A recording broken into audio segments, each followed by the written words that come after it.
寫一封信，寄給遠方的你，哪裏還有多少風雨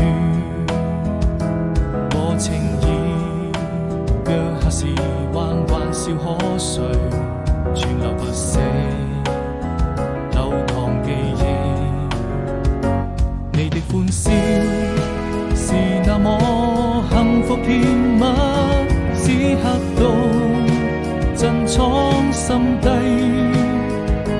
靜下回憶，陪着你漸漸遠去。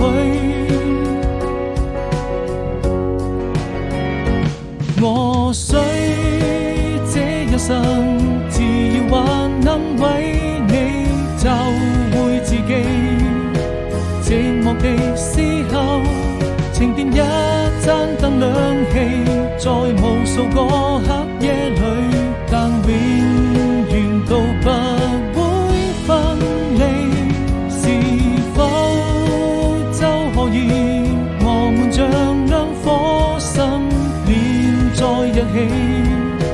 要閉上眼睛，更感受痛呼吸，將更接近我夢裏更深。